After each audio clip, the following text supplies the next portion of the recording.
Storm cleanup and recovery efforts are underway, but it's going to take some time. Governor Josh Shapiro was here in the Pittsburgh area yesterday to tour some of the hardest hit communities. Pittsburgh's Action News 4 reporter Ava Rash is in Pittsburgh's Regent Square neighborhood, not far off the Parkway East, one of the areas where the governor was yesterday. What was his message to everyone here in Western PA?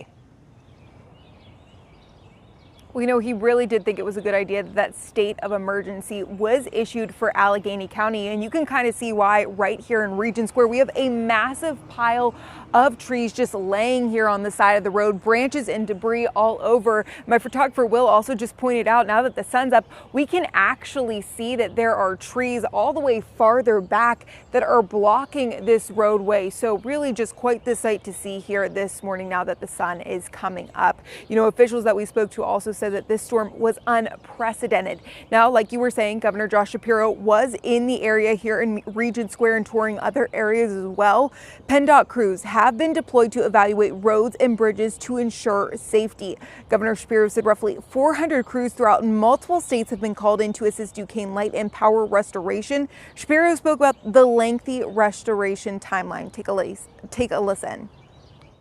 I don't want to speak for Duquesne, but I think it's important to note that if you're without power, just because they're citing 5 to 7 days doesn't mean that you're going to get your power turned back on day 6 or 7. You may be in one of those larger clusters and have your power back on much more quickly, but they're being transparent about how that works, and I appreciate that.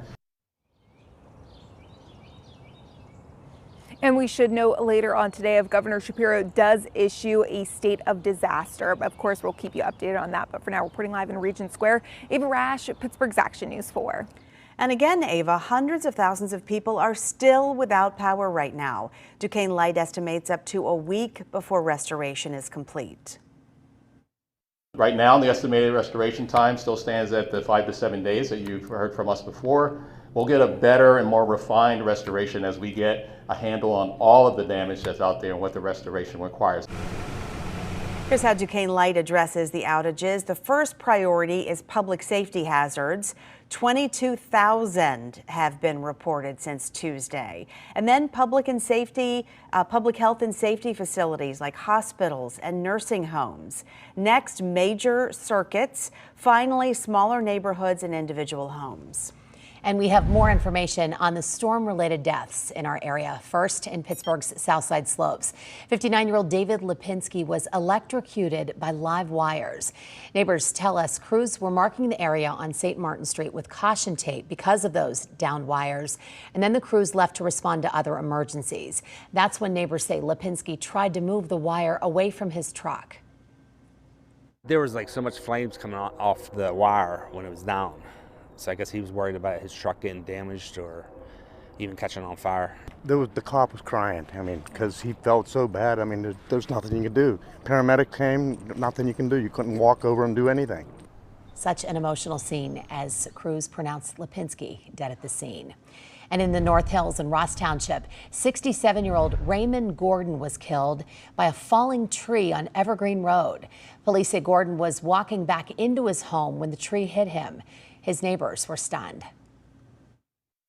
And I could tell by her tone of voice that this was going to be really serious news on top of the trees falling. And I was driving and got pretty choked up right away. And it's just such a shame that probably between the sound of the wind and the rain, he probably had no sense that anything was going to happen. And in Greene County, a tree fell on a car in Franklin Township on Tuesday. 25-year-old Andrew Selesky was a passenger in that vehicle and was killed. The driver was not injured. Downed trees and live wires still present a real danger, and first responders are putting a huge emphasis on safety moving forward. Stay safe, don't take any risks. Every live wire down should be seen as live, even if it's not live. Get the professionals, county executive said the same thing, to help with those things. Make sure you stay away from any downed wires and assume they are live. Avoid puddles or objects that might be in contact with wires, and don't try to remove branches or trees from power lines.